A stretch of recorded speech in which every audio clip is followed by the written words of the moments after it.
Le chacal égoïste de Albena Ivanović Ler et Mario Urban. Un chacal avait chassé tout le jour sans succès. Vers le soir, il flaira une odeur de chair fraîche. Il en suivit la trace dans le vent et bientôt tomba en arrêt devant une antilope couchée sur le flanc. Il renifla avec prudence. Visiblement, l'animal avait succombé depuis peu à une blessure d'homme. « Quelle aubaine !» pensa le chacal.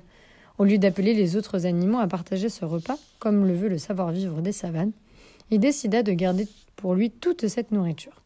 Il entreprit de traîner son butin jusqu'à une cachette qu'il était le seul à connaître. Pour se mettre du cœur à l'ouvrage, il chantait joyeusement.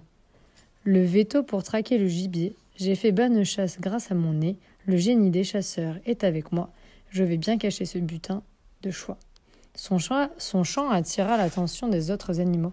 Voyant agir le chacal si égoïstement, ils furent offusqués et décidèrent de le punir. C'est le lièvre qui eut l'idée d'une ruse.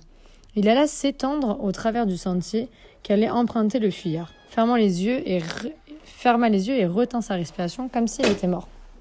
À sa vue, le chacal écarquilla les yeux. « C'est mon jour de chance, pensa-t-il, incrédule, 2 gibiers le même jour, quel don du ciel !»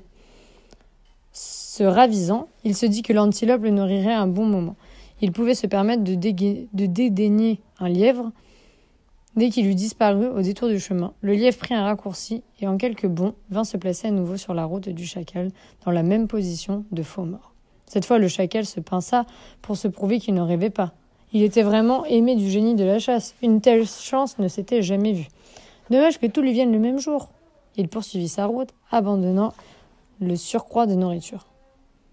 De rechef, le lièvre bondit pour se replacer plus loin sur le chemin du chacal qui, sous le poids de sa charge, marchait plus lentement.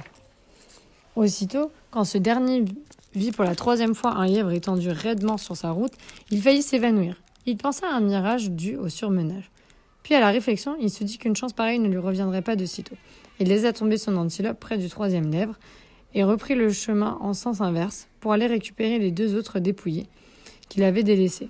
Bien sûr, il ne trouva rien. Déçu et fatigué, le chacal était résigné à se contenter d'un seul lièvre en plus de l'antilope. Lorsqu'il arriva là où il les avait laissés, il n'en resta pas la moindre trace. C'était comme s'ils n'avaient jamais existé. À peu de distance, le lièvre malin procédait au partage de la dépouille avec tous ses amis de la savane. Ceux-ci écoutaient avec ravissement le récit des péripéties de cette farce. Pour longtemps, elle ferait partie des légendes de la savane. La preuve, on en parle encore.